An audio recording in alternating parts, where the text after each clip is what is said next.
and a mad laughter. I'm sorry about what happened to Mandy today. Oh, Truly, and that was brutal. Well, what was it going up against? Let's talk about these. Bring it up. Let's talk about these. The greatest horror movies of all time. Yes, let's talk about it. Okay, so I have about a month, less than a month now. You don't like it. You don't have to drink it, dude. It's cool. Okay, so let me tell you a story. I hated Topo Chico. Let me turn that volume down. How about you mute that? So I hated sparkling water for I think 18 years until the first time, I would always go back and try it again. And then after the first time I ever went to the Renfest, I just craved it. I have no idea why. That's how I felt about Jack in the Box tacos. Anyway, continue. I loved it ever since then. I've loved sparkling water ever since then. Okay. Yeah, I don't know what it was. But before that day, I hated it. It's the weirdest thing. Cool story, man. So that's why I'm giving it a fair shake. All right. Trying to. We'll see. Try it. I will say this is not my favorite. Last year they also released one with cocoa nibs. It was barrel oak aged or whatever that means. I don't know the exact wording. But it had little bits of chocolate flavoring in it, and it was delicious. Way better than this. I am not as big of a fan of the standard Pumpkinator. I still have 2 chocolate in the fridge. How's the audio? We're trying out some different mics. I mean, it sounded okay whenever you unprofessionally played it over there. Yeah. Sounded all right. Anyway, let's talk about the. Yes, let's talk about. You got it. Yeah, I got it. Let's talk about the results thus far. I have a little less than a month into. I'm gonna give the background first. Okay. I have a little less than a month into the launch of my Kickstarter for Hallowed North #1, and I'm getting kind of antsy because right now I'm waiting on the art production. I'm waiting on lettering. There's a bunch of stuff that I'm just waiting on. I've contacted stores. I've done a bunch of promotion. It's going to ramp up in the next couple of weeks, but right now it's kind of slow. Right now it's me just kind of sitting here twiddling my thumbs. I love horror movies. Halloween's my favorite holiday.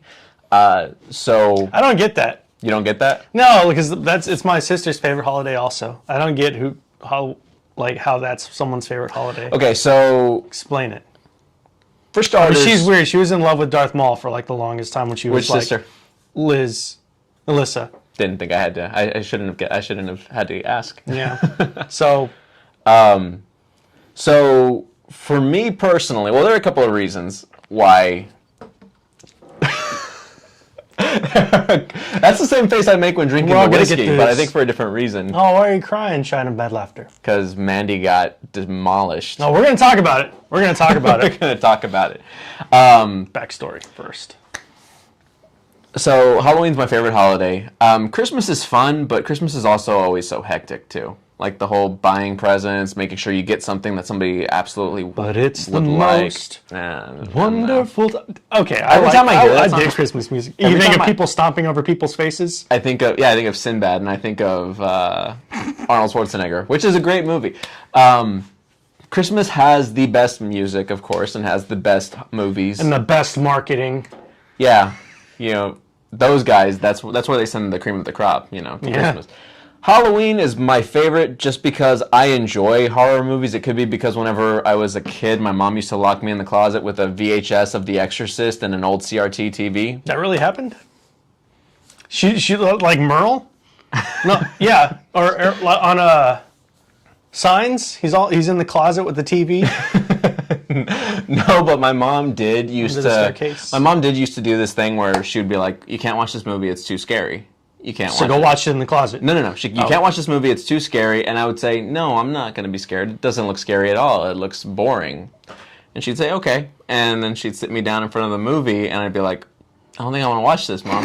And she'd be like, "No." And it's like, "You said it wasn't scary." Matilda, whenever he faces her head towards the TV screen. So my horror tastes were forged in fire, and I very much appreciate horror movies of all varieties: slasher, possession, musical. There are horror musicals out there. Have you ever watched Repo the Genetic Opera? Yeah, it didn't age very well. I haven't seen it in a few years. I watched clips of it recently, actually, and There's also that excellent horror. It's just kind of cringe for the most part. One of the best episodes of Buffy the Vampire Slayer. Hang on. One of the best episodes of Buffy the Vampire Slayer is a musical. Anyway, continue. No, I agree with that, actually. I really agree with that. I think that was a fantastic episode. Anyway, you were telling me back in Joss sucks. Whedon's heyday. Yeah, Repo, you know, take it or leave it. I don't care. I loved it whenever I was like 17. But 17. Yeah. Since then, I don't think it's aged very well for me personally. You know who has aged like, you know, great? you outgrow Friends. Yeah, Friends is pretty terrible. No. Well, yeah. I meant the people. Uh-huh. I meant people, but actually, I still laugh at Friends. I'll be honest. I laugh at it. I mean, watching it, it's like at that point the laughs are telegraphed. Like at that point you feel like you laugh. At least to me, I'm laughing because I've laughed at it already like a million times. People are saying that the music is better. The Halloween music is better. Monster Mash is greater than Mariah Carey, Misfits, Halloween, AFI, Fall Children. What are your thoughts on that? I'm sorry I offended you. We're looking right into the Instagram camera for that. Wait. My thoughts on what? Sorry. On the Halloween music. I'm distraught at offending. On the Halloween music? Yeah. Monster Mash is pretty cool. Look, Dead Man's Curve. You know what? Now that I'm thinking about it, I have not indulged too much in the goofy side of the Time Warp. horror. So Rocky Horror Picture Show. I never got into that. You never watched it? No. Whenever this pandemic is over, to get you out of your comfort zone, we are going to go see a midnight screening of it. We're not going to tell them you're a virgin, though. That's what they call people who haven't seen it in the theater. Because what they do is they make people stand up. Oh, at the front yeah, of the that's theater. right. Yeah. That's probably why I never have gone to it. It's a whole I thing. knew a guy in middle school who... Oh, I'm not supposed to into go it. without Brittany, though. Oh. Brittany's got to come. Well, oh, man. They don't... y'all have fun. We are going to do it. We are going to do it. I promise. Then yes, that makes is my going to lips happen. feel sticky. Dude, don't drink it. Okay. Anyways, so Halloween's your favorite holiday? Yes, Halloween's my favorite holiday. I wanted to do something to take my mind off of Hallowed North for a few days at least.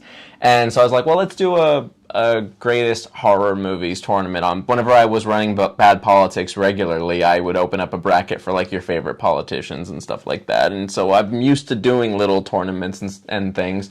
But I figured doing best horror movies would be a lot of fun. I opened it up to participation, and I got 16. I got way more than 16 recommendations. I got a lot of people submitting names. What was one that you got that you just like, no? There were a few that I said no for, not because I didn't want to include them, like because I thought they were a bad choice, because there were some that I included that I didn't agree with, but I wanted everybody to have some sort of representation. I wanted everybody who took the time to submit a name to be included on the list. If somebody submitted like more than a couple. So which one did you put in there that you disagreed with, that shouldn't be in there, that is not There are a few that on the criteria that it is not one of the greatest? There are a couple that I haven't seen that I can't attest to their greatness or not. Wait, So, which ones? Tell me. I might have seen them. I have not seen All Cheerleaders Die. I don't know. It got completely destroyed by Tucker and Dale versus Evil. Tucker and Dale versus Evil's fantastic. It's a great movie. I'm not going to judge the qualities of All Cheerleaders Die based on that matchup. I tried to keep things as fair as possible for the initial go-through by pitting two horror comedies against each other. But yeah, I haven't seen that one. I have not seen Sinister yet. I told you that I haven't seen Sinister yet. That one's going to be on the wild card. It looks like it's doing pretty well against the Babadook, so it will be on the wild card. Man, I'm torn about that bracket. one. I'm torn about that one because I love the Babadook. That is a fantastic film also. So 16 films. I think I think that same day that I went through the 16 that had been selected, I said screw it and added 16 more so that we can make this last until Halloween. I have thoroughly planned out matchups. I tried to balance the bracket as much as possible at first. I have even incorporated wild cards, a wild card tournament. We're going to... And the Gulag tournament. We haven't told them about the Gulag tournament yet. Never mind. That was insider information. Whoops. So, There's I haven't no announced that Gulag. yet. To the four. Wow, we have 4 whole people watching it on Instagram right now. You guys! It's the horror tournament that's bringing people in right now. And they're watching on the unflattering angle too. Yeah, they're watching at us like this the entire time. So it was a lot of fun building out this whole idea of the tournament, and I'm really enjoying getting the posts out there. I'm even making like little obituary like poems for each loser in the mix, and yeah, right now we're almost done with round 1. We've almost gone through every single one. I think the only matchups we have left for round 1 are The Exorcist versus Hereditary, which I love both of those movies, but one of them to me is the better possession film, and the other is Hellraiser versus It Follows, which are the I think that one's easy. Sex is bad. I think that one's easy. I think It Follows was great. Have you seen Hellraiser? Mm-hmm. Hellraiser is weird. Hellraiser's really weird. I would think that It Follows will win as well. I have been right about every single matchup so far. There have not been any surprises or upset. Actually, I wasn't sure about Alien versus The Thing. It was close. Of course, I was torn on that one too because I love them both equally. I think I chose The Thing just because I thought it would be in the underdog, and because I think I enjoyed The Thing. I watched a movie review of The Thing, and then I rewatched The Thing, and it kind of got me back into my love of film. So I have a special place in my heart for that movie. With the Alien versus The Thing, I think that Alien won out more on legacy, more of the franchise that was built around it, more so than just the one film itself. Definitely not on what Ridley Scott's doing right now. Do you know that Ridley Scott said something? You know, apparently there's an Alien TV show coming out. Had you heard of that? It's probably going to be terrible. Ridley Scott went on record saying, and he's like an EP on it too, probably just because it's his property, right? Or he created it. He went on record saying that it's not going to be better than the original Alien, and then everybody's comment and response was, but it'll probably be better than Covenant or Prometheus. He should have let it go. No, he should have just kept on with his vision of what he wanted to do, because he told everybody it's not really an Alien prequel. It's a prequel to the events of Aliens, but it's not an Alien movie. And so they had to shoehorn it in because of what studio? I don't know. I'm probably more so fan interference. I hear you. So, but let's bring up the matchups. Okay. We need to talk about them. We need to talk about the matchups. That won and lost. We talked about a few, so we can skip a few. All right. So we've gone through. We've gone through 14 matchups now. That's been a lot. 14 matchups in the past few days. We pitted 2 Halloween movies against each other. Trick or Treat versus the original Halloween film from 1978. Halloween annihilated Trick or Treat. I was surprised. Trick or Treat's not a bad movie. It's actually a lot of fun. I enjoy it. It's a good little gem of a movie, but that's kind of its problem in this competition, is that you put it up against a juggernaut that kind of like Halloween not reinvented, but invented the horror slasher genre. Yeah, true. Versus an anthology, quiet film that didn't like that's a cult following, cult classic, cult modern classic. Fun word to say, fun phrase to say, cult classic. Brittany hates Halloween or Trick or Treat. She doesn't hate it. I think she said that she didn't see the big deal about it, though. She said that when she watched it, it was just so overhyped by that point that it was like, it kind of fell flat. Yeah, I think most of the people who are in love with the movie watched it before movies like this got overhyped. That's exactly how I found it, too. I put it on knowing next to nothing about it, and I loved it. Every bit of it was a surprise. The whole... what was her name? Anna Paquin turning into a werewolf thing. Yeah. Spoilers abound, by the way, but most of these movies are old, so to the few of you who get something ruined, sorry. The Alien versus the Thing. That was a close one, and I'm glad it was a close one. Alien versus the Thing? Yes. Scream versus Cabin in the Woods. At first, I was a little hurt about this because, I mean, not that I didn't think that Scream would win. I have a feeling Scream could make it to the finals. There's only one film that I think might beat Scream in the matchup. There's only one. And we'll get to that in a second. it's almost troubling. The one too. I think I've told you. Oh, I rewatched Scream so. yesterday though. Actually, I finished it today. Scream is a great film. Cabin in the Woods is awesome. Cabin in the Woods is a lot of fun. It's funny. By the way, that if you hear crying baby, it's probably being handled as usual. Disclaimer. Our general disclaimer. So, the great thing that I like about Cabin in the Woods is that it was the right type of meta that we needed at the age of the MCU and the multiverse and crossover films and everything like that. Have you seen Cabin in the Woods? Yeah. Do you like it? I did. You did. I did when I saw it. I haven't seen it in a long time. I don't know. I've really soured on Joss Whedon, and going back and watching his older projects. I still like Serenity and I like Firefly, but a lot of his other stuff, I just can't get. It's not. I feel like he's one of those writers who thinks he's cleverer than he actually is. He's more clever than he actually is. Mm-hmm. So whenever his stuff can turn out kind of cringy at times. However, I will say I love Serenity and Firefly still. I wonder if we should raise the Instagram, like put it on something so that it's not as, put it on that box right there. Sure. Can you lift the iPad? Yes. So it's not as much looking at our sagging chins. Yeah, getting old sucks. That a little bit better? It's a little bit better, right? We can't put it up too much higher because then it's going to cut into the camera frame. Anyway, but I rewatched Scream yesterday and today, and it's awesome. I love it. I would not be bummed out if Scream won the whole thing. It's not my favorite movie on the list. Speaking of, there's a new Scream movie coming out. There is. But it's just called Scream. It's not called Scream 5 or anything like that. It is just Scream.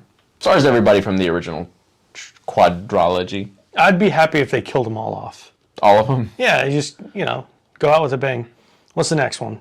Jaws versus Anaconda. I voted Anaconda. I think I did. Fun. I recently rewatched Anaconda, and as much as I like Jaws, there's not John Voight in Jaws. A Mexican John Voight, or South American John Voight. And he's so good in that role. I love the writers like, still no Mateo. He's fantastic in the movie. And here's one that you got upset about, that you were pretty bummed out about. Yeah. Get Out versus The Descent.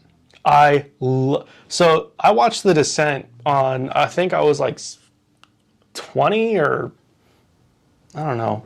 It was over 10 years ago when I watched it. Mm-hmm. And I watched it because I had nothing to do on a Saturday, or, maybe it was even a weekday. I didn't have a lot going on back then. But I watched it just because I didn't have anything going on. I was expecting it to just be a throwaway popcorn flick. Mm-hmm. I was so surprised. It is such a good movie. And fortunately, I watched the director's cut, which the director's cut has a much better ending. It has a fantastic ending that is retconned by there being a part 2 for some dumb reason. But the movie... Billy Loomis says in Scream. Or it's like Stu says in Scream. You gotta have a sequel. This should have been a one-off. It should have been a one-off. But it has some really great themes of guilt and acceptance, and it's just surprisingly fantastic. And I think it's a better film than, and I would put it on the level of it being a film, a genuine film. And I think it's, I probably would have given Get Out better, but I've kind of also soured on Jordan Peele. He seems to be a one-trick pony, and Us wasn't as good as Get Out either. And what's the recent one that he just came up with? That he produced? No. It's kind of one of those remake, reboot things. Oh, Twilight Zone? No, not Twilight Zone. Candyman. Candyman came out, and it's too on the nose to be as clever as the original. Did you watch it? Yeah. Yeah, the original is so good. I love Tony Todd. Yeah, he does great. The new one was just too on the nose. It was just too ham-fisted with the subtlety that the first one was able to pull off, and it was better for it. So I'm gonna say that I'm super disappointed about that one. Okay, because Get Out stomped The Descent. It did. It stomped it. 82 versus 18%. Sure did. I love The Descent. That's a great movie. I think, for what it's worth, I think The Descent is scarier, for sure. Lovecraftian homages, we had the Event Horizon versus the Evil Dead, the original Evil Dead. Now, Brittany and I rewatched the original Evil Dead a few days ago, and it's another one of those that I feel like won out because of legacy more than anything else. I don't think so. Like the original. The original. Because they did the requel, which was Evil Dead 2 is basically just a remake of Evil Dead. Evil Dead 2 I love. I think Evil Dead 2 is hilarious. I think it's the right tone for the film. I think that's, I think that's where, I think that he made the right choice by just going full into camp territory at that point. I like the first one a lot. I saw, I think, all of them back to back, and then because I watched the series first. Ash vs. Evil Dead. It's so funny. It's freaking hilarious. I watched the series first. That got me watching the entire trilogy, and I think the first one is probably my favorite of the movies because I don't know. It was just there's something creepy about the danger sitting on the floor and laughing at you and having a good time. It's not doing anything at the time, but like that creeped me out. That was very unsettling. There was something special about how they went about the horror in that movie. I thought it was really good. I hear you. Then we had Witchcraft, which was the witch versus the craft, and this is the one that I think could potentially win the entire thing. I honestly think the craft has a chance of beating. To which I told you, you need better friends. Have you watched the craft though? Yeah, I have. It's a good movie. Yeah, it's not bad. It's fun. It would be a bummer if it won the greatest horror The movies remake of all is time. trash. It's garbage. But I got a soft spot for Anya Taylor-Joy. I think she's really great. She's a great actress. She's a fantastic actress. Great actress, huh? Yes. Okay. Have you seen what was that Netflix movie she just came out in, or show she just came out in? The chess one. It's The fantastic. Queen's Gambit. Yeah, that was a great Devil great Children, little show. The Omen stomped the Children of the Corn. Again, it wasn't stomped. It was I pretty watched close. both of them as a kid, and I pretty thought close. Children of the Corn was hilarious. Your personal favorite, 28 Days Later. Advanced, beat Train to Busan I hope out. 28 Days Later wins the gold. I love Danny It'll Boyle. eventually go up against The Craft, and it's going to fall like the rest of them. How are you going to feel whenever it loses to The Craft? How many people voted for The Craft? Quite a few. How many people voted for 28 Days I don't Later? keep to clear out my stories and make sure that they're not like just an overload. I delete the actual voting one and just keep the results one. So I can't see who voted on what. You can go here. back. You delete them, or you just let them like... No, I delete them because I don't want my stories to be like. Anyway, The Shining beat 13 Ghosts. I don't care about that. The Shining could win the I whole don't thing. care about either of those movies. Nightmare on Elm Street destroyed Friday the 13th Part 2, and I think we're all caught up with Tucker and Dale versus Evil versus All Cheerleaders Die, Tucker and Dale versus Evil winning. Won by a landslide. That's such a great movie. So, Such a hilarious movie. Shrine of Mad Laughter, who is also named Andy, he voted for The Witch against The Craft. This is true, he did do that. Thank you, sir, because There was it's a great movie. There was a short Great time where The film. Witch was in the lead, and I was thinking, okay, well, this is a very important day. And I thought about it at the time. I thought about sharing it to my stories, but I didn't want to, like, skew anything. Mm-hmm.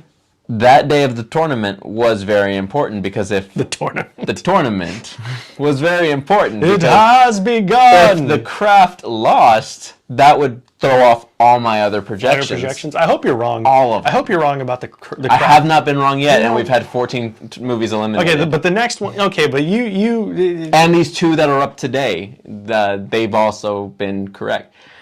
Craft I is cannot gonna- see The Craft winning against Alien. I could see The Craft winning again. I couldn't. The only one that I think The Craft could beat or that couldn't beat on the left hand side would be either The Shining, maybe The Exorcist. Oh, you know what we should have had on the list? 1408. If you had told me, Sorry, man, we would but- have put it Yeah, in the wild you're card right. bracket. 1408 is amazing. But anyway, we have wild cards, and we have the Undead Rising round that's going to come later. Since you already ruined the surprise, yes, the top 8 ones that have been voted out.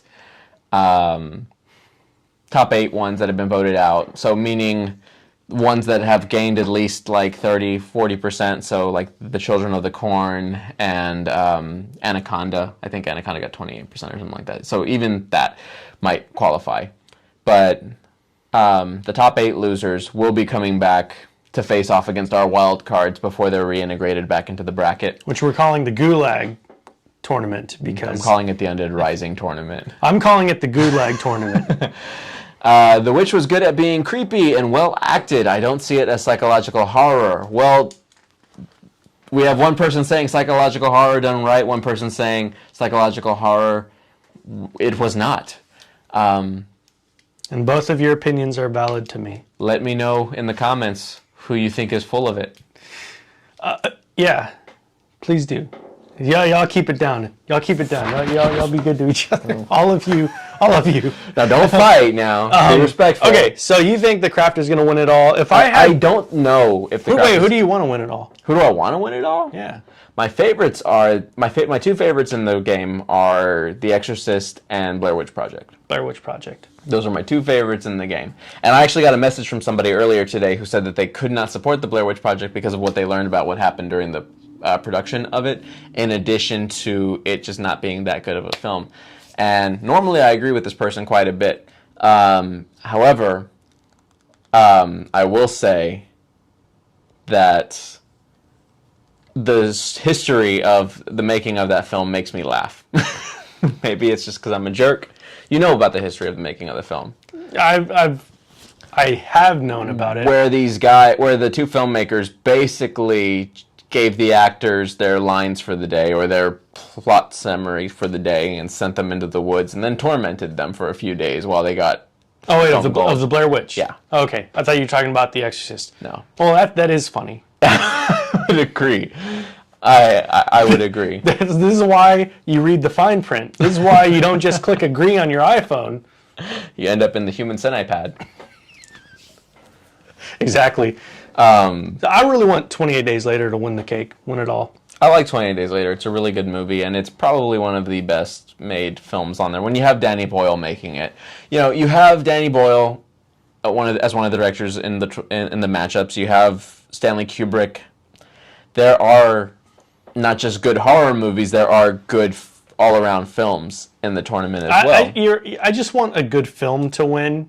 Like a genuine film to win. But see, that's, I think, where your disconnect is. Because horror movies don't necessarily have to be genuinely good films in order to be enjoyable and in order to be memorable. Some of the best ones out there are absolutely horrible. The Evil Dead, you cannot call it a good film by any means. And yet people will line up and pay good money on, I think, Saturday or whatever it was to watch honestly, I don't know how I would classify Evil Dead because No. I want to hear the I want to hear the mental gymnastics of how you'll call that a good movie. No, a film. I don't know. I can't really I get it. It is crazy low budget. There's just something about it that has an innate creepiness that I haven't seen anybody else nail quite the way that they did with the mixture of creep and fun and intrigue. They did a really good job, especially for their first time trying to do something like that. So we've recapped the tournament and where we're at, and people are arguing in the comments right now very viciously. Yeah, get it. Get it. People are arguing in the comments viciously. What we came here to discuss. I can see that. Yeah. So let's get to the actual topic of discussion. Wait, you said you want to start things off by asking questions, right? Oh yeah. But I didn't think of a question, so let's just jump into it. Let me ask you a question. Let me ask you a question then. What is that? It's a Phillips head. Okay. On my multi-tool. What frightens you? What frightens me? Yeah. Where pecans? Heights. I actually don't like heights. You don't like heights? I deal with it when I have to. It's funny. So I had to help my father-in-law repair a part of his roof, and he has a 2-story house. The way I dealt with my fear of heights was constantly repeating the theme song of Sons of Anarchy in my head. No lie. That's cool. I constantly sang the theme song in my head to Sons of Anarchy.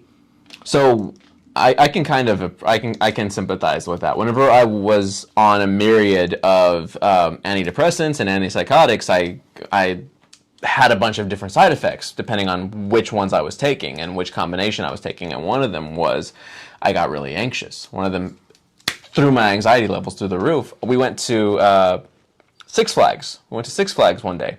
I don't think this is worth punching somebody in the face over. I would agree, but there's a guy who would probably argue with you on that. He can have it. Sorry. Go ahead. Anyway, I went to Six Flags and was looking at their wooden coaster, walking up to get ready to ride. I love roller coasters. I absolutely have just a blast riding them. But while I was on this particular medication, I remember walking up to the ride and looking up at it and my legs wanting to give out from underneath me. So I get it, dude. The fear of heights is it can be It's one of those things I have at times. to actively keep my mind going on something for me to deal with it. Now that's interesting though, because one of the things that the whole point of this episode is not to discuss the different fears that films exploit, but really the similar fears that they focus on. Because regardless of what, and that fear particularly, the fear of heights, doesn't really fall into this category. No, it doesn't, but I used to be afraid of the dark. When I was a kid, I was massively afraid of the dark. It's kind of a primal fear. It is a primal fear. Think about our little cavemen ancestors who didn't have fire at night and had to go out and would get eaten by, saber-toothed tigers. Losers. Yeah. But fear of the dark, that's a survival instinct. We don't know what's out there. We don't know what might be coming for us. We just know we can't see, and we should probably sit still or not move and pray nothing comes moving towards us. I think what probably changed me being afraid, I'm not really afraid of the dark anymore. That's good. And I think I'm glad you can. that is due to after becoming a father, I think that's largely due to an innate protective instinct to where I skip fear and go to anger. You're angry at the dark. Yeah, Lights go out. If anything were to if anything were to happen, you don't have time for the fear. You have to skip to the anger. Mm-hmm. And that's how I think of it, at least for me, anyways. That's how I'm trying to reason why I don't really care about the dark anymore. Why you need to go to anger management? Probably. So I'm going to pretend you said afraid of the dark as opposed to fear of heights, because that matches more into the theme of the episode. I'm sorry. You've been doing these videos with me for how many years now? You know that I talk with my hands. 2017 was when we first started? No, we took a little break there in between, but yeah. 2018. So okay. I present to you the theory that horror films are all focusing on one particular fear when you get right down to the root. And regardless of what the genre is, and of course there are going to be exceptions Except to the for rules. Vertigo. Right, Vertigo. Exactly. Whenever you said fear of heights, it's like, oh, Vertigo. When you get right down to the root, most horror films will utilize this at least partially to really focus in on somebody's fear. And I think it's the fear of the unknown. M. Night Shyamalan. Please don't bring him up in this. Signs. Please don't bring him. Signs. And the movie was a lot worse once you actually figured out what was going on. How dare you? Argue I it. disagree. We don't have time to get into it, but I think that is a gem of a movie. Vertigo is a great movie. It destroys my hypothesis, though, so we're going to pretend like it doesn't exist for conversation right now. Gosh. Join just to mess you up. Thank you for joining. Wait, no. Signs and Aliens. Is the strangers on my list. There you list. go. High five, man. So, the fear of the unknown. So, I have 3 movies that I wanted to bring up. I don't know if you brought any movies to the mix, but I'm going to pick 3 different subgenre of film and equate it all to stop it. This is how we break my habit, by being mocked mercilessly in front of dozens of people. No, that's just how I am. Singles of people. All four of them. That's just how I am. It's and we have a few on YouTube too. We have a few on the YouTube. And if any of you are watching on YouTube and Instagram, y'all are real ones. Yes, but you are screwing up our metrics. We're going to pretend like you're separate people because you are coming from different IP ranges, IP addresses. It still counts. I think we are going to talk about the Strangers. It scared me so bad I had to stop watching. It was funny whenever Dennis got killed, though. Dennis is in that movie. He gets killed in a lot of things. Okay. He gets killed in Serenity. He gets killed in Fargo. He apparently gets killed in The Strangers. Well, that's 3 things. Okay, go ahead. It's not Sean Bean levels, but it's up there, I guess. Relatively speaking. It's the Sean Bean side character level. Okay. Go ahead. So the first film I wanted to talk about. Say the thing. The first film that I wanted to talk about tonight was 28 Days Later. 28 Days Later starts off with the trope that later was, and I don't know which came first, whether it was the comic Chicken or the egg. Whether the Walking Dead comic or 28 Days Later came out first. I'm pretty sure 28 Days Later. I think the movie came out first. I think it was a completely original property. So 28 Days Later came out first. No, I'm talking about the comic The Walking Dead. Oh, okay. Because they both do something to get their protagonists. They do something to get the protagonist in a state of unease right from the get-go. They put them out of commission and they have them waking up into a world that is completely changed since they went into their coma.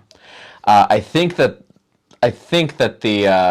that 28 Days Later came out first, and I think that the Walking Dead film came out later. I have not seen The Strangers. Is it really that scary? The Strangers is horrifying. I'll watch it. It really is. The Strangers. Well, now you know Glenn Howerton dies in it. Oh, that's okay. I assume probably everybody dies in the movie. The Strangers. The thing that makes The Strangers so creepy, and this is another excellent point.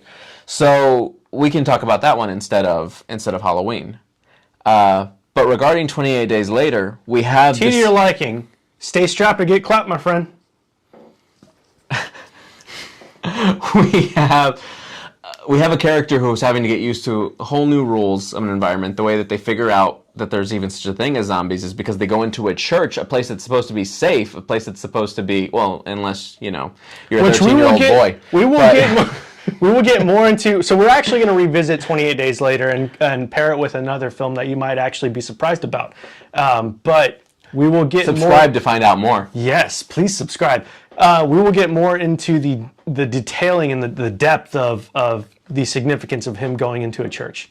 I can't wait to have that discussion. But he goes into a church looking for safety, and the first zombie that he comes across is a priest. The first one that he actually sees, because he's wandering London for a little while before he actually finds anybody or anything alive. It would be funnier if it was like a friar with the friar haircut. That would have been really funny.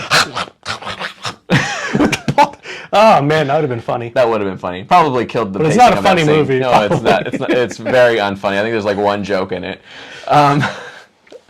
But he's having to face this new world completely in the dark of what's going on, what's happening, and little by little he finds new information about these changes, new pieces to help him survive in the world. You can't get bitten, you can't be bled on, you can't come into contact with the blood. And it culminates into a literal rule number 1, rule number 2, kind of a scene, which was great. I always like it did it really well. And there's obviously that some movies have to have sometimes an exposition, and the way that it does that in 28 Days Later by explaining kind of like rules to this new world that don't actually. Well, I guess I don't know. Do they work? Did the rules work? I believe the rules worked. The rules worked, which was interestingly enough. But anyway, sorry. Zombieland is another film that really does that well, in my opinion. But of course, it's different for comedic value. Blah blah blah blah blah, and they're more on the nose about it too. Yeah. With the words literally being like printed in front of your face when you're watching it. Man, I'm fond of that movie. It's a good movie. The first one. It's a good movie. Mm-hmm. Second one was okay. Just okay. Yeah, I agree. I think it's hated on way more than it needs to be, but it's okay. I don't know if it was worth tarnishing the legacy of the first one to see these characters just interact a little bit more. Don't know.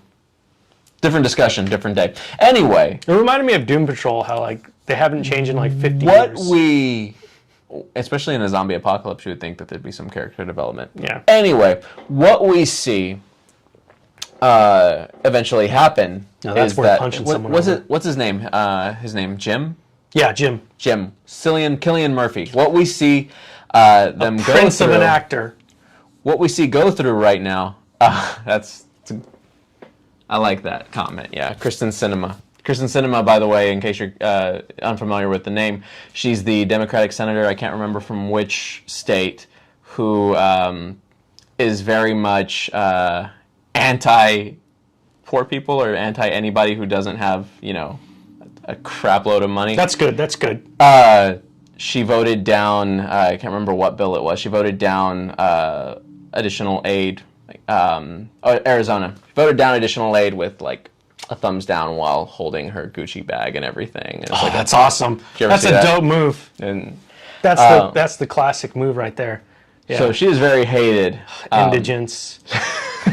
Pores while I Pores.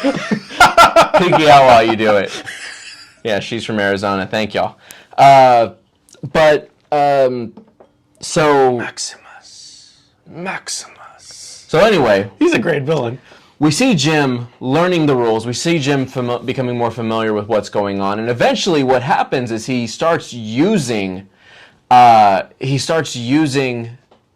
these creatures, the infected, to his advantage, to the point where when the military has kidnapped his companions, his traveling companions, he actually uses them like tools to attack the military and get his people back.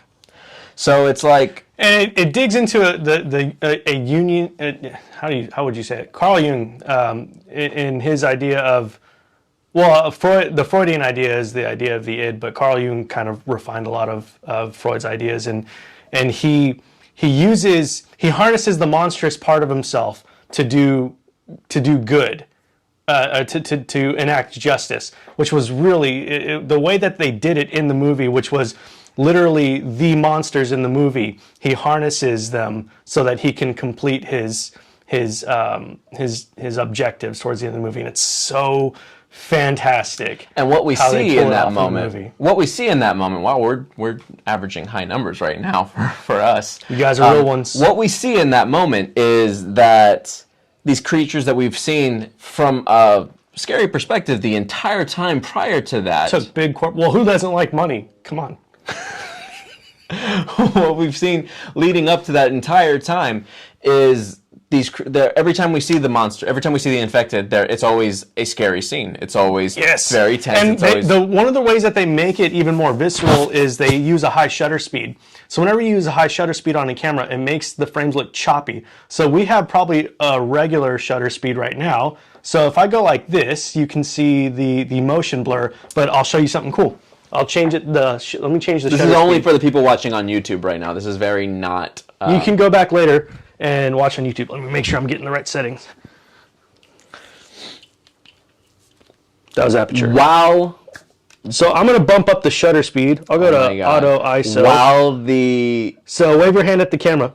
Say hi, Shelly. You see that that it's a lot more choppy now.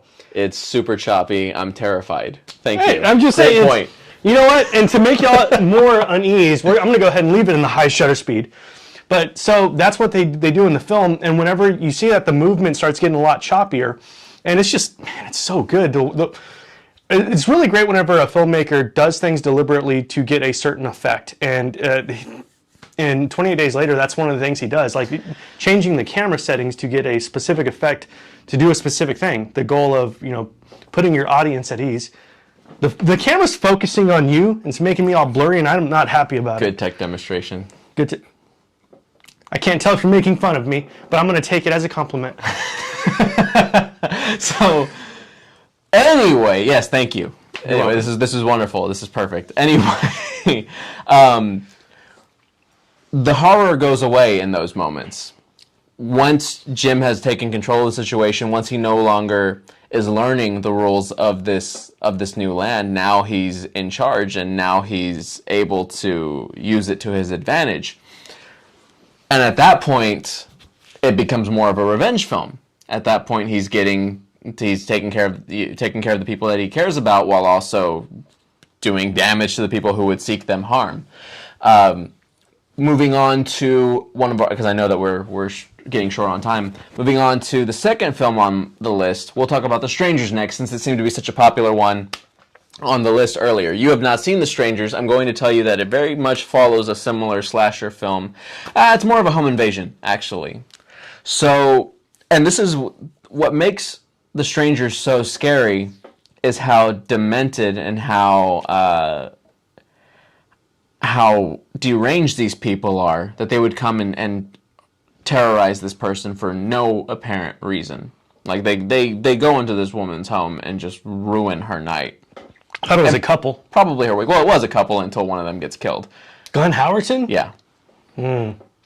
So the thing that makes Strangers so creepy, other than the fact that it's very much, it's a very claustrophobic film. If I'm not mistaken, the entire thing takes place within the house. And a lot of the jump scares that occur are really close. And we have to wonder, and this is a common theme for any slasher movie where the character is where the killer is a human.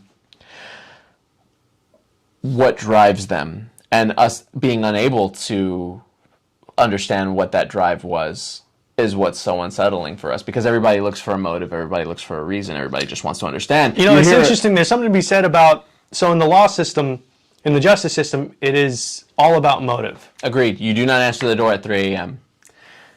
Who answers the door at 3 a.m. without a shotgun? Do not open that door at 3 a.m. At this point, it would just be weird if it was like imagine on the Ring, like a Ring video camera. Like if you look up and you see 3 people in a mask, and let me go ahead and open this thing. Yeah. Wait, is that what happens? No. Different times. What happened, yeah. Since she deserved it. No. So I have to get my mother's lucky machete. When you have people, yeah, sometimes I kill. Oh, okay. Well, I don't know if I should I screenshot that? What? Sometimes I. All right. Okay. So, yeah. So okay. So okay. Wait. So we look. Your son is asleep right now. You're right. So we look for a motive for anything. In the real world, even family members who have somebody die, one thing they say whenever they're still looking for the killer or they're looking for justice, we just want to know why. We want to know why. And I'm not trying to make light of people's grief or anything like that, but that's one of the biggest drives that anybody has. They want to understand. They need the closure. They need to know what's going on. They need to know why. And when a slasher film has real people murdering in it and there is no motive, that really screws with you, because deep down you can say something like, oh, I don't hang out with these types of people. I don't ever do anything to piss anybody off. I don't cut anybody off in traffic. I don't I don't argue with people at the supermarket. I live my life pretty much, non-confrontational.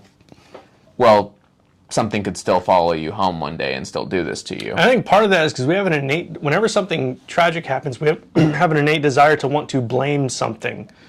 Because whenever we can blame something, we can at least, we can be angry at something, which is fine, but there's something to quantify exactly that, the reasoning behind it. And there's an object to put as the reasoning. And whenever in something like The Strangers, whenever there is seemingly absolutely no motive, that definitely adds to and that's part of it. Like, psychopaths probably have no motive. And whenever you're dealing with something that can't be reasoned with, and I think it probably comes down to reason. Whenever there's no reason, it not only makes it creepier, but it makes it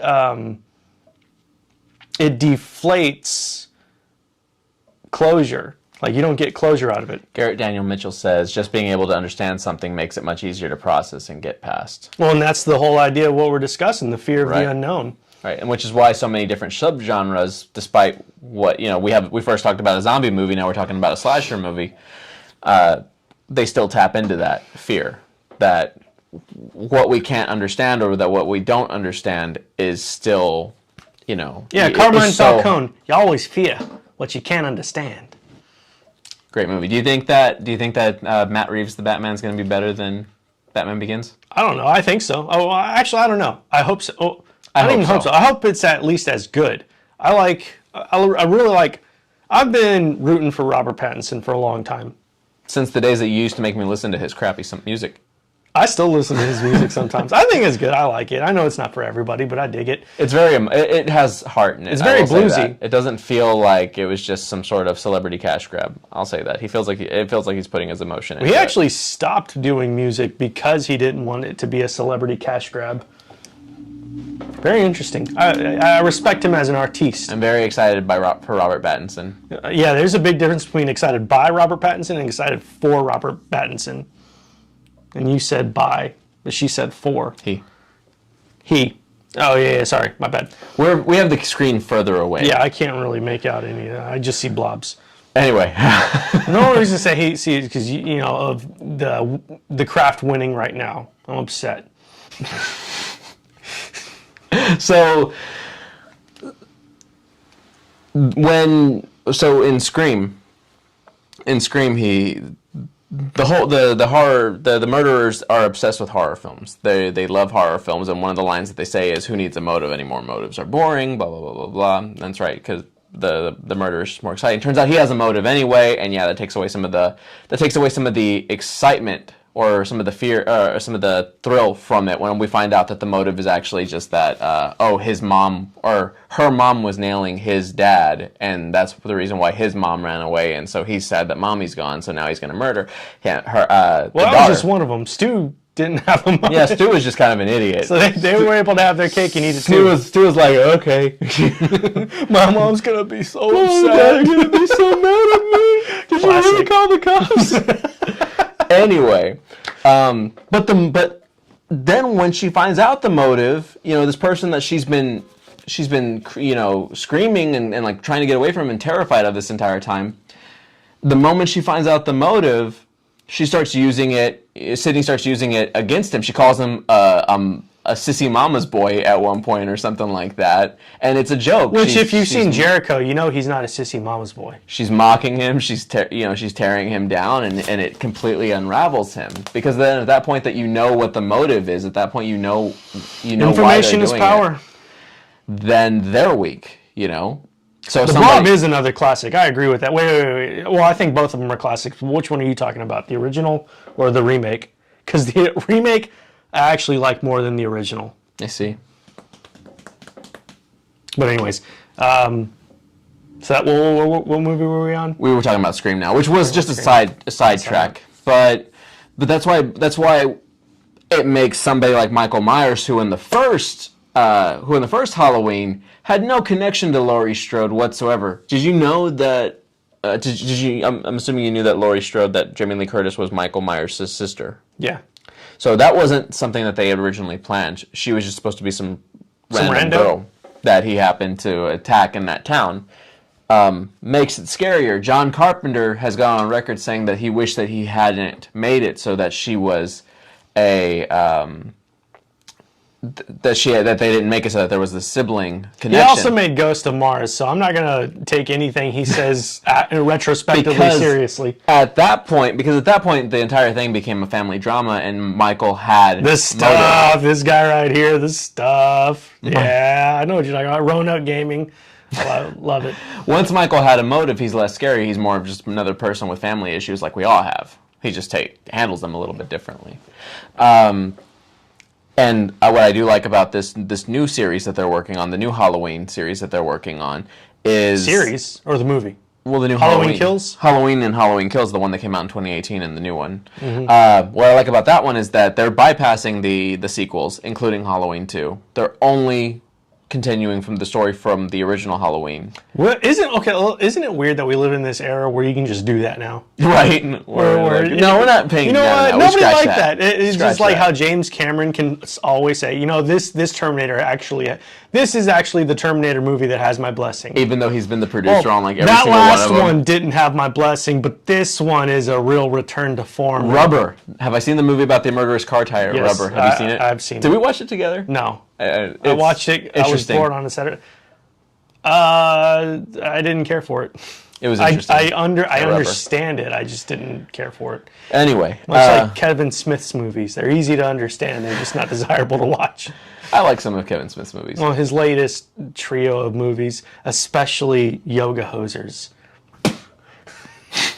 Just because you're trying to make crap doesn't give you an excuse that it's okay and that it's good for being crap. Well, that's the perfect example of good crap is Grindhouse, Planet Terror and Death Proof. Definitely don't shoot me. Do not shoot me. I've been looking for the extended edition of it. Go ahead. They don't have it on Blu-ray. They don't have it available for streaming. So I had to actually go on eBay and buy the DVD of the extended edition of Planet Terror. Sorry. I just got it in. Did you rip it? Yesterday. Did you rip it yet? Put it on your Plex server? I haven't ripped it yet. So, I don't have a Plex server talking anymore. about... It's all legit now. Anyway, continue. Plex servers are legit. Sure. I mean, there's definitely a not legit way to run a Plex server. In the way that pipes are legit, too. Pipes? Pipes are perfectly legal to sell in the state of Texas. So are butterfly knives. What you put in them is a little different in the state of Texas. But anyway, continue. So, I know that the tracking shot in the first Halloween movie was like a big deal because it's just following him and everything. And then, like in the regular, in the not Rob Zombie remake, I was like, of course, I know what they're going to do. They're going to do another tracking shot, but it's going to be like this. And then they didn't do it. I thought it would have been a really great idea. So in the tracking shot, you follow behind him in the original. What they should have done in the not Rob Zombie remake was to switch it around, do the exact same kind of tracking shot, but be looking at Michael the entire time. And like a medium shot on Michael. So whenever he's walking down the street and he turns his head, like you don't know what he's looking at. Like, and whenever you track, you can't see where he's going. I think that would have been an effective thing to do, to not actually even see who his victim is about to be. I think it would have been fantastic. That would be interesting. But they didn't do it. So we have a comment. I have one for you. The Prince of Darkness, when those people from the future were sending messages back to the past to prevent Satan from taking over. Creepy AF. Is that Prince of Darkness or is that Looper? Looper is about Satan? I don't know. That wasn't really much about anything. It was about a guy shooting himself in the chest with a blunderbuss because he didn't know what else to do. I've never seen Prince of Darkness. That sounds interesting. I actually haven't seen it. I know Tim Curry is in it, and if it has Tim Curry in great it, things about it. I'm down. If it has Tim Curry in it, automatically that's a watch for me. I love Tim Curry. I'm gonna be very sad when he dies. I'm gonna assume that it's not Tim Curry as the guy from Home Alone 2, Lost in the Big Apple, but Lost in New York. Lost in New York, whatever. Same thing. That would have been great, though, if that he basically played that same character as the devil. That would have been perfect. And maybe he does. I'm going to switch off to auto ISO because, we're too far into this. It is what it is. Well, I was going to say, we're wrapping up now. Are we? Okay. All right, so what's the next movie you want to talk about? So there's one more movie on my list, and this kind of perfectly... This is my favorite. This is the one that in a fully just world, I feel like, in my opinion, would be the tournament champion. The Exorcist, the first one. And I feel like maybe it's a little cliche for it to win the best, because it's usually up at the top on everybody's lists of the best horror films. It is my favorite, though, and it could also be because I just recently reread the book, and the book really is... Is it a book first or a movie first? A book first. It was a book first. It was a book first. It was written by an author named William Peter Blatty, and he also adapted it for the screenplay, and he won an Academy Award for it. It was the first horror film to be nominated for Best Picture. I don't know if it's on the merits of the film or if it's just that Hollywood likes patting itself on the back, and it was about a movie star whose daughter got possessed. I think... I'm going to say it's on the merits of the film. I'm going to say, okay. Maybe both. I'd accept both, but if I had to choose one, I'd say I think it's a really good film. So, rewatching The Exorcist and rereading The Exorcist, it's a yearly thing for me. I just enjoyed it. The two really are supplemental material to each other. The movie's great, but if you watch it and only have that understanding of the film or of the story, there's a bit that you're missing out on. And one of the parts that you really don't get from watching only the film and not reading the book is how much Damien Karras, the young priest, struggles with his faith throughout the film. throughout the entire film, he struggles with his faith between losing his mom, between seeing horrible things happen. He's just lost it. In fact, he actually goes to like one of his advisors and he says that he can't really do certain things. That he doesn't want to do mass anymore or something like that because he doesn't feel like his heart's in it. He doesn't want to lie to people, and he doesn't want to say words that he doesn't believe in. And when you're watching, so it's so. First of all, the film is really good for like right off the bat, because one thing that the film does really well early on is establish trust in its protagonist.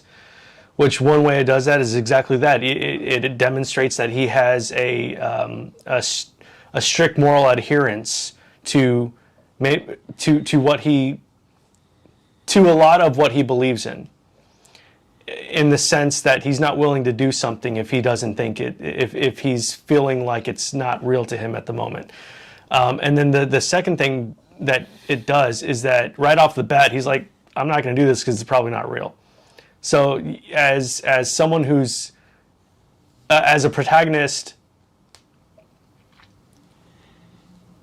that is currently a priest who is also skeptical that this is a genuine possession, it just does a really good job at establishing that trust between the audience and the protagonist. And I was impressed by that the first time I watched it. Yeah, and in the book they highlight it even more, that he goes through all the motions to try to rule out that this is a potential possession. Mm-hmm. The actual, I'd be like, can we do like 3 more tests? Because if it is, I don't want to deal with this. In the entire, and he even thinks that too. He even thinks that there's this point where the proof is irrefutable at this point that she is possessed.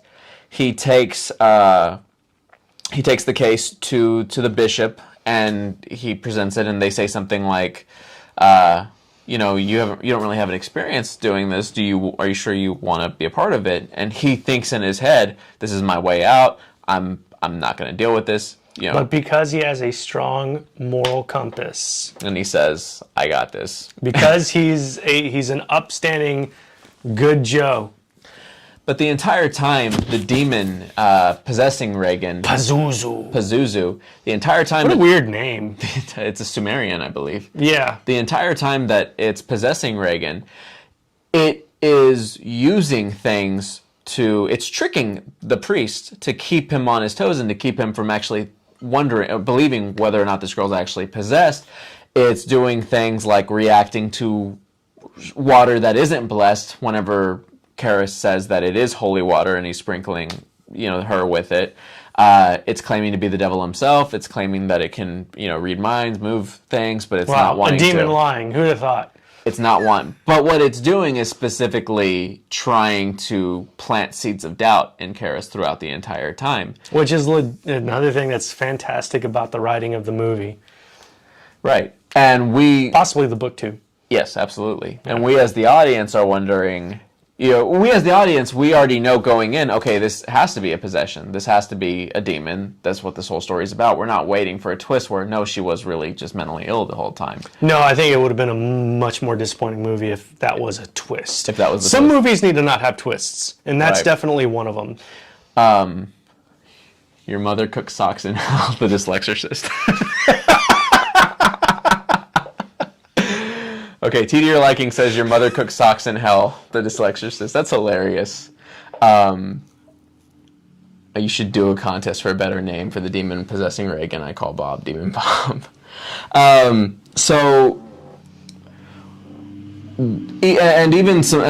the mother, because the mother is maybe like Mozuzu would be a good one. The protagonist from the beginning, or the person who we follow at the very beginning, is the mom for the first half of the book and for a good portion of the movie.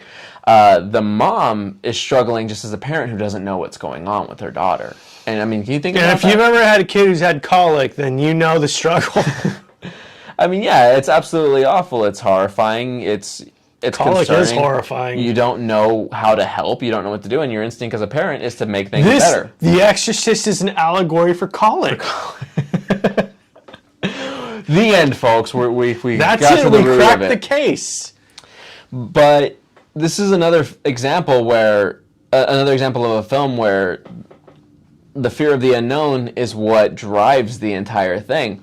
Is she possessed? Is she not possessed? This is what drives the conflict, and this is what keeps the characters moving forward. And when Karras at the end finds his faith, whenever he comes to terms with what's going on, whenever he finds the strength to face it head on, that's when the conflict is over. That's when the movie ends. Because The Exorcist is a horror movie from start to finish. There's no real turning of the table.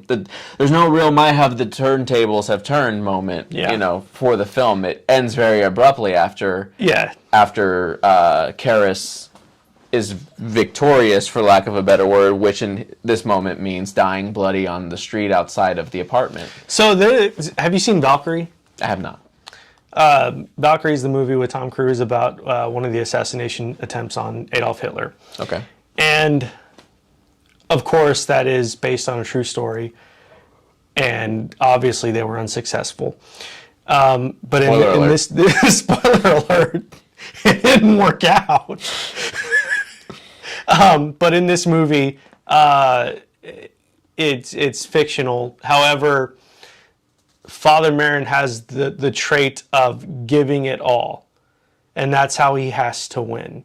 And I always found it interesting in the case of Valkyrie that it's a big ass. This dude has a family, but if he had the resolve to give it all, things might have been different. I mean, he died anyways, but in the moment, if he had the resolve to give it all, things probably would have worked out differently. And I think that's always an interesting thing in movies whenever people don't necessarily have the resolve to make it out, which in the case of The Exorcist, I love the character consistency that he has the resolve. And even whenever he's deep into questioning his faith, he has the resolve to act in a way that won't betray his core values. That he's having issues with certain beliefs, but he's also not having issues with his core values. And that's what makes him such a memorable character, is that there's things that he's faltering on, but there's also things that he's absolutely not and won't falter on. And that made the movie for me. I really love Father Merrin as a character. Father Merrin or Karras? Yes, I'm sorry, Father Karras. Yeah, Merrin's the dude that just goes in there and's like, we're getting this done, we're doing this, pack it up, go home, tell your wife you'll be here for, or not your wife because you're a priest, tell her we'll be home for dinner, but tell the clergy you'll be there on Sunday morning. Father Merrin's the original Banff. I wish that the prequel series had been better, or the prequel film had been better. I haven't watched any of the... He was a great casting for Exorcist the Beginning and Dominion. Do you know why there's two different versions of the film? No. So, for those of you who love The Exorcist like I do, you might be interested in exploring more of their extended universe. There are other films, blah, blah, blah, blah, blah. Don't. Fight that urge, Don't watch them. They're all terrible. But the prequel is there are two different versions of The Exorcist. One of them is more of a visceral, regular horror film, and the other is a little bit more of a slow burn.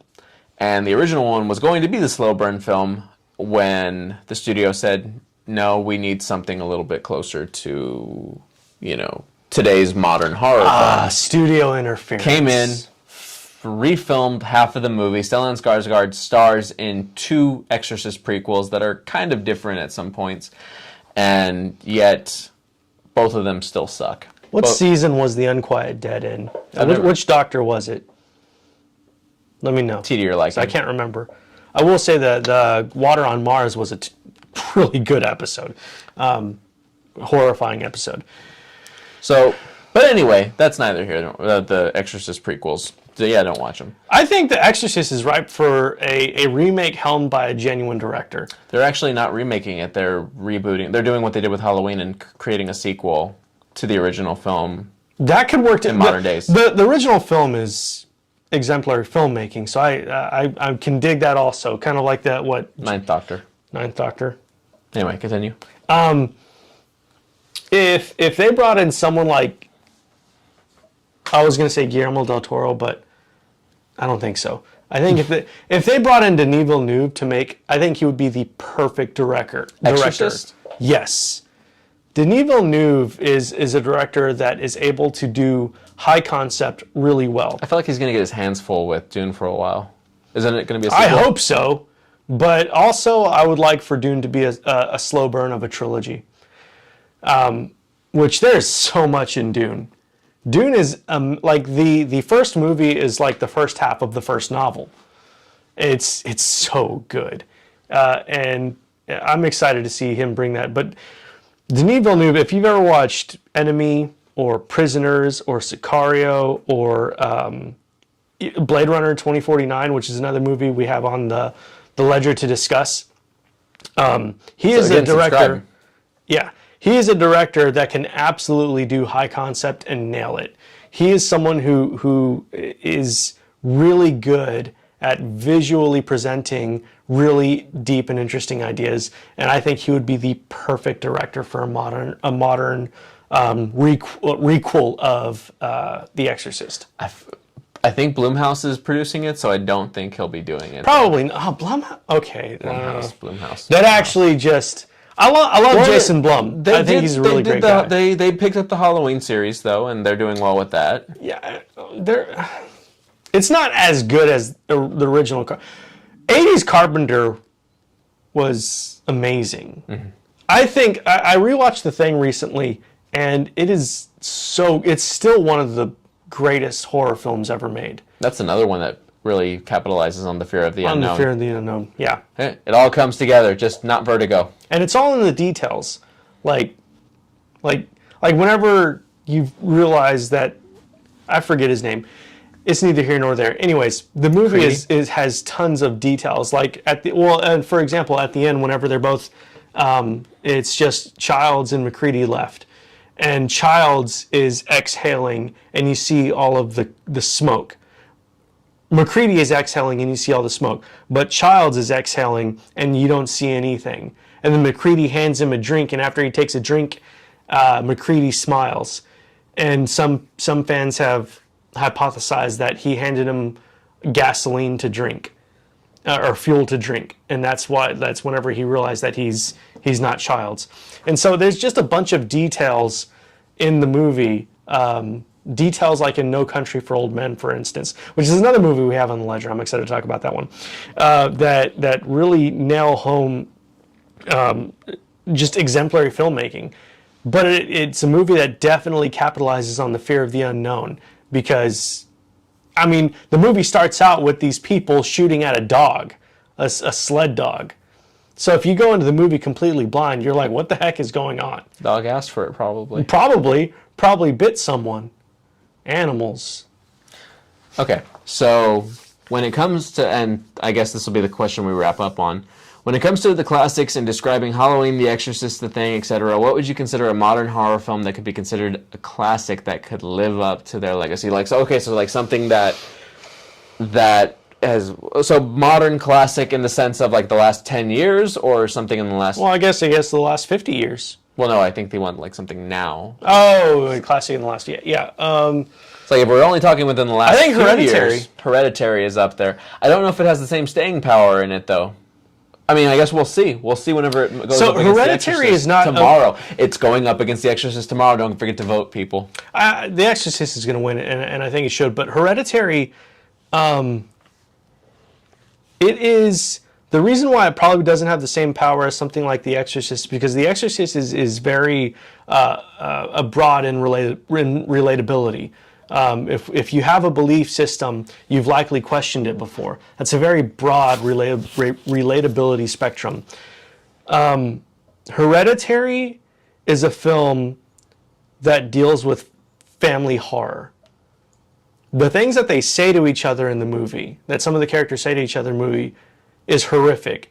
It's a movie, the way I read the movie anyways, it's a movie built around the horrific way we can treat the people closest to us. And to me, the movie is, like, all of the witchcraft and demonology and stuff in it is kind of secondary, really, and more of a platform to present this. This is why I think Ari Aster would be perfect in directing a remake of The Shining. I would actually think I Hands would down. enjoy He'd be the that perfect movie. I didn't care for the original, the Stanley Kubrick movie. Maybe I just didn't get it, but I didn't on first viewing, and I watched it I think a couple of years ago. I didn't get what people were so upset. I'm gonna revisit it eventually, but I think for what I think the movie could have been, I think Ari Aster would be the perfect director. Watch Room 237 first, and then rewatch The Shining. I'll do that. Okay. I'll do that.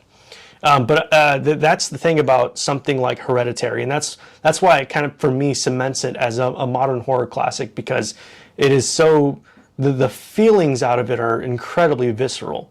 If you know kind of what framing and what lens to watch it through. Here. What do you think? As far as horror movies go, I don't know. My only argument with Hereditary is that right now I feel like anything to have a staying legacy needs a sequel. Unfortunately, I don't know that Hereditary. Well, what other movie you think could be considered? Depends on if we're talking how modern we're talking. I don't know. Hereditary is probably my favorite horror movie of the last decade. I will say that. It's definitely the most memorable to me.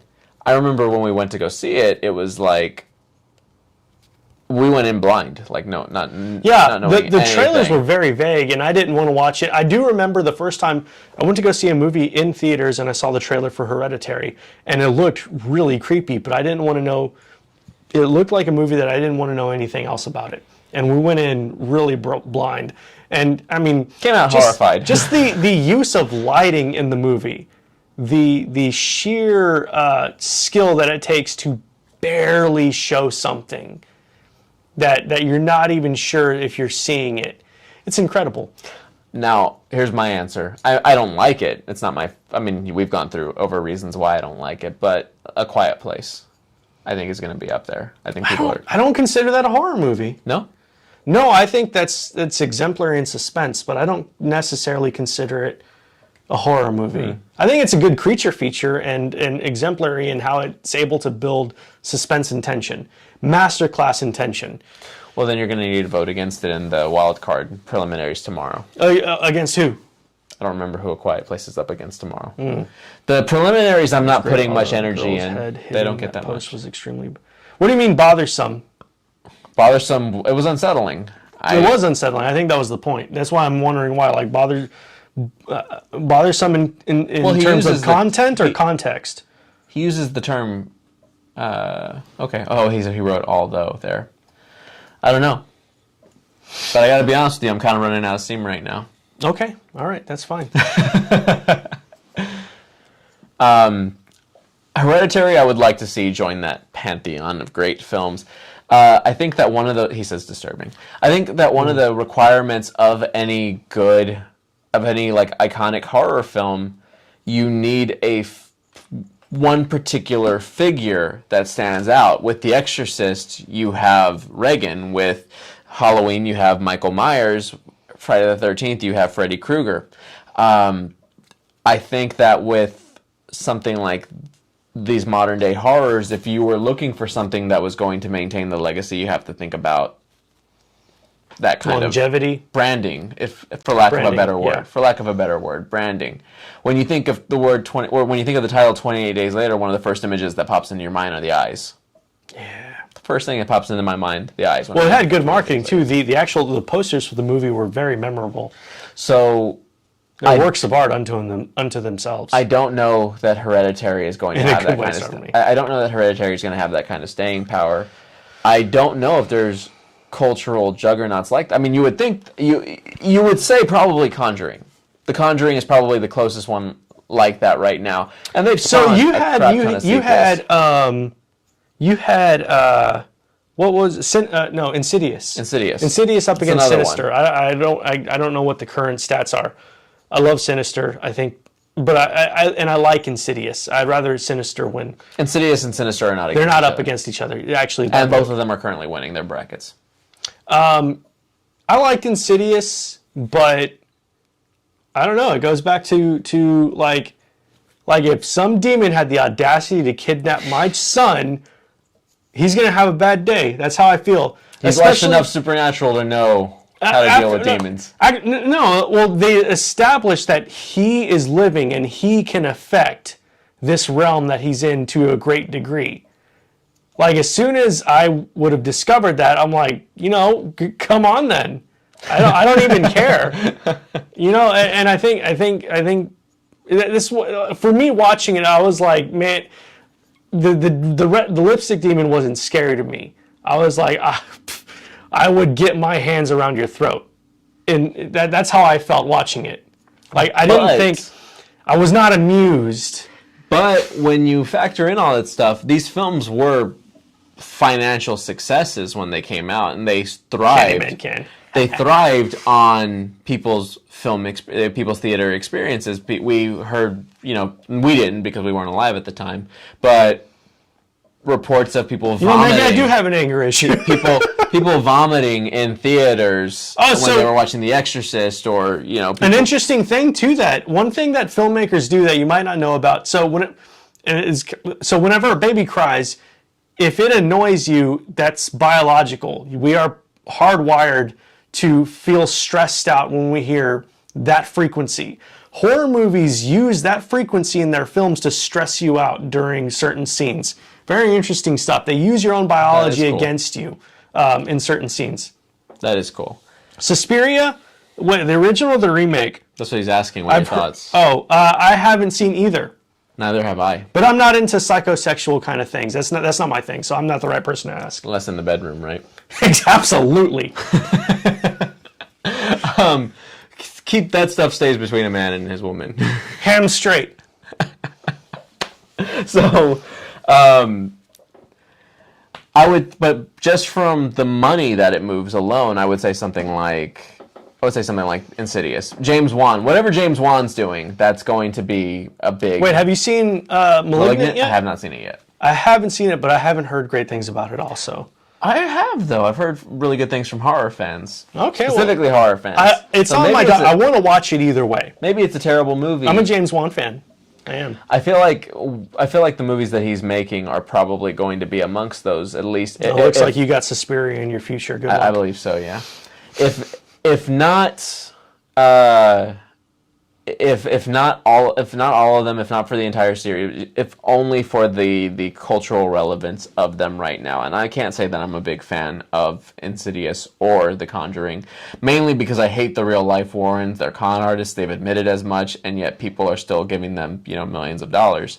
But hey, it's a hustle. It's a hustle. But everybody's got to have a hustle.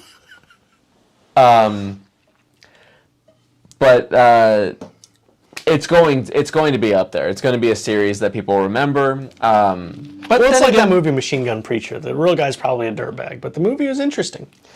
But then again, I mean, we also had an influx of Paranormal Activity films, and I can't. What is your take on Paranormal? Yeah, I don't. The first one was okay. I'm not a fan of. Hey, we got some comments on the YouTube. The thing. Ruben, what's up, man? Speaking of Dead Space, man. Cosmic horror. Am I right? Why did I hear you saying another word as Danny DeVito? I don't know. Cosmic horror. Cosmic horror. Let's talk about Color Out of Space real quick. I didn't get it. Go home. People loved it. Oh, man. No, I'm kidding. Did you have a rough day? People loved it. I wanted to love it because I'm a fan of Nick Cage's craziness. I haven't seen Mandy yet, I know, but or Pig yet, I know. I watched Color Out of Space. However, I was a huge fan of Willy's Wonderland. I love that movie. Wonderland. Wally's? I thought it was Willy. It's Willy's. Willy's. Name of the examples of what? Cosmic horrors. Or jump scares. To add to your point, I don't find that films that heavily use the jump scare tactic. I agree. It has to be done correctly. So a movie, and I've told you this, that you haven't seen it yet, I don't think. A movie that is a masterclass in how to do a jump proper horror film. In how to do a jump scare is Sinister. Sinister has one of the greatest jump scares, in my opinion, in movie history. And it's so effective that the reaction of one of the characters to these jump scares is 100% genuine. And I don't want to spoil anything. And I've told you this as well, the intro in that movie is one of the most effective introductions in any horror movie ever. It's so good. If you haven't seen Sinister, do yourself a favor and watch it before Halloween. Do yourself a favor. All right, it's on my list. It's on the list. Can you guys do top horror video games? I haven't played a video game in like 6 months. I'll name a couple. I'll rattle a couple off right now. Sure, go ahead, rattle it off. The Resident Evil 2 remake and the original one. Why not? They're both great. I dig it. The one thing that I like about the Resident Evil 2 remake is the added persistence of the dude with the top hat, but I try to get rid of that top hat as soon as possible because he looks stupid with it, or fedora or whatever it is. Oh, Outlast. Outlast is creepy. Outlast is good. Outlast, if you're unfamiliar, this is kind of off topic, but if you're unfamiliar with Outlast, it's a video game where you play a journalist. You know, that's a good point, but we'll get to that in a second. You play a journalist and you take a video camera and you go into an insane asylum. And the reason why it's so effective is because in video games you normally have a way to fight. You have a way to indulge the fight or flight. There are a few horror games that capitalize on. Like Shudder. Shudder, I don't think you get to fight. But in those video games where you don't get to have a way to fight, I think those are probably some of the most effective horror films. I did a poll on my own Instagram account of people who have a fight or flight response, and most people said fight. They have a fight response when the adrenaline kicks in. And whenever in a video game, something like a video game, whenever you can kind of do whatever you want, especially in a game like Grand Theft Auto, whenever that fight response is completely taken away from you and you can only have the flight response, it's very distressing. It's a very interesting dynamic in a video game. Any other horror video games you can think of? Several, but we don't have to go over them right now. Okay. The original Silent Hill, Silent Hill 2 is probably more technically better, but the original is always going to hold a special place in my heart. Alan Wake is one of my favorite horror movies. It's not really horror video games. It's not really flat out scary, but it kind of gets under your skin. Scary game. Resident Evil 7 is scary. Well, you already brought up Dead Space, but I think it's worth mentioning again because Dead Space is one of the original Dead Space is one of the greatest horror video games ever made. Don't at me. Or do. What game? Dead Space.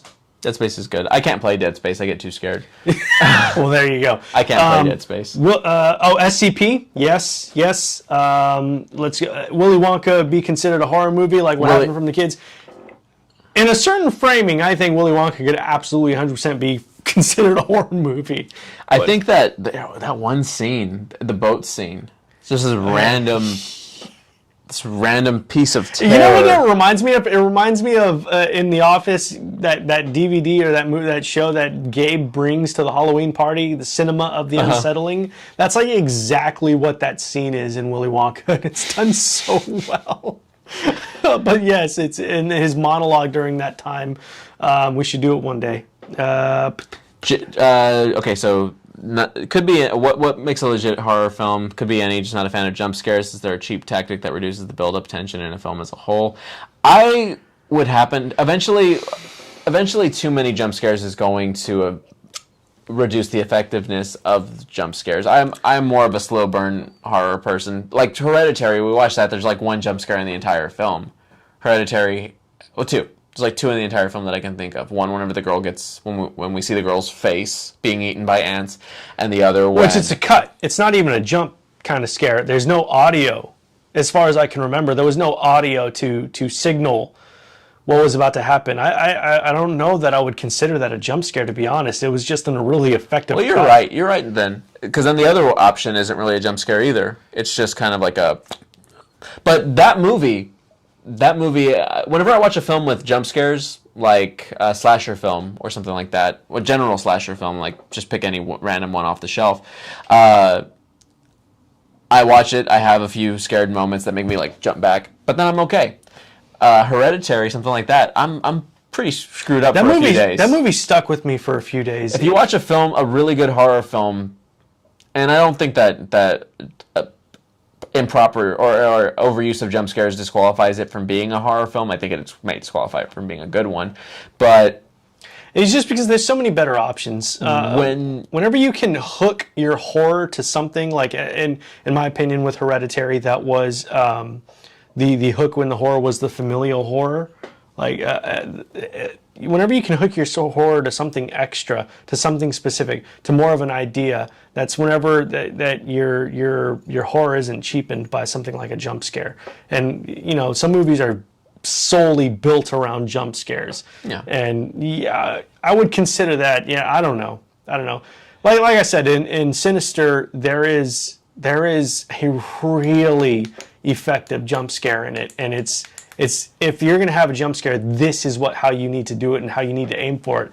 And in my opinion, if you have a ton of them, that's not nearly as important as the execution. The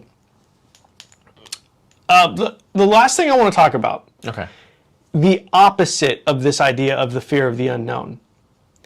And have you watched Squid Game? I have not yet. So anybody that has watched Squid Game, I didn't want to watch it because of all the hype around it. I was expecting it to be just another overhyped mess. It's actually one of my favorite shows of the year.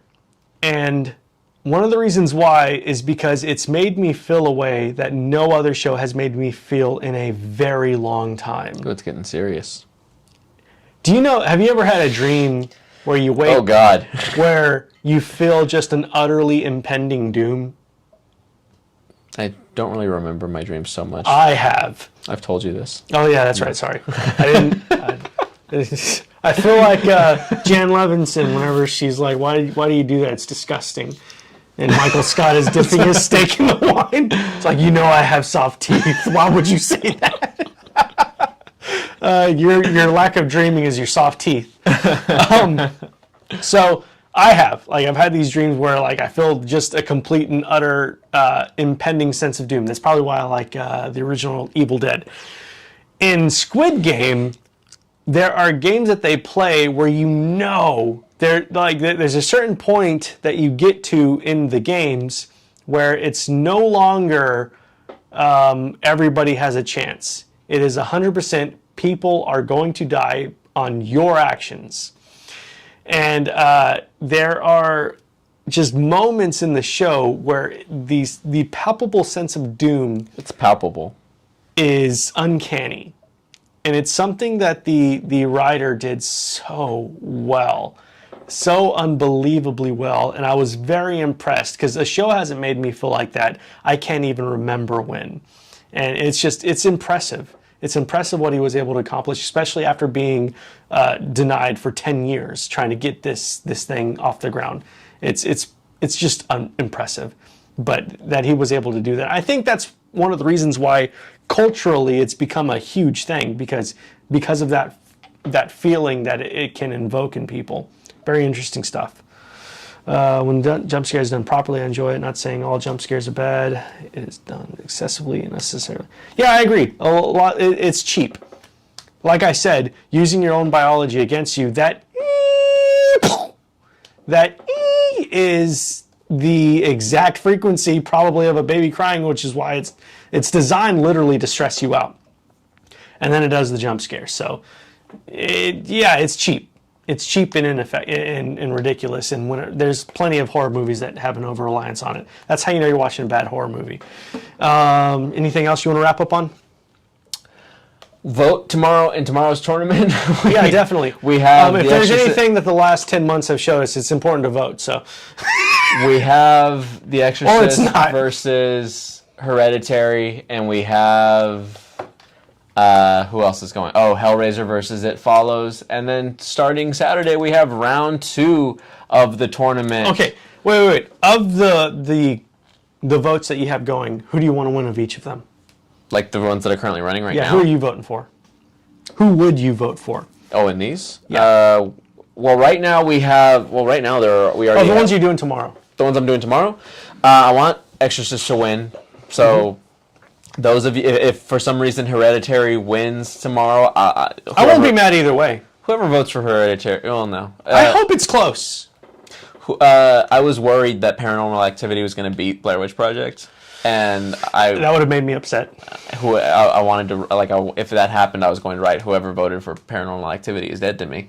But tomorrow I want The Exorcist to win, and I don't really have a preference over It Follows. Watch Mandy. I will. I don't have a preference over It Follows or Hellraiser. They're both cool. I prefer It Follows. And okay, as a final point, because those are the two. So It Follows is another movie. It didn't quite have the same effect as Squid Game, but it's another movie that has the genuine sense of impending doom.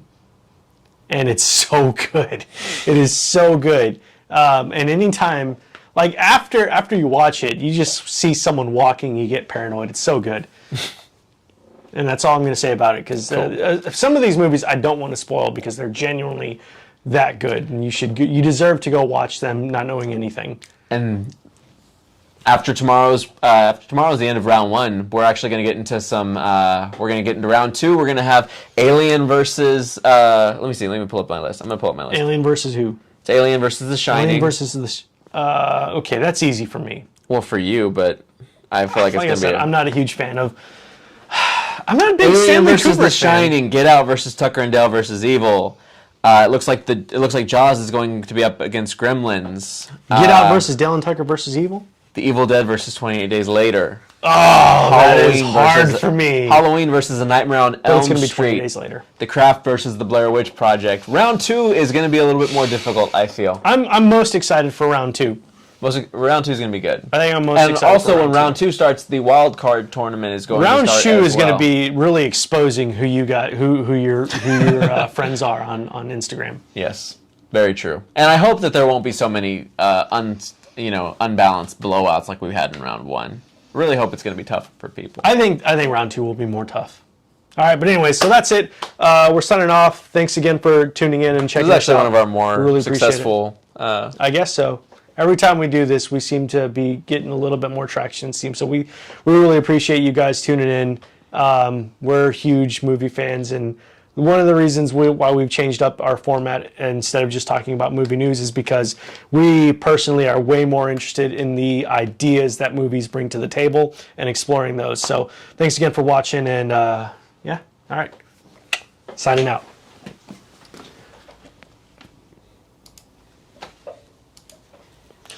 That was cool, man. That was actually relatively high for us.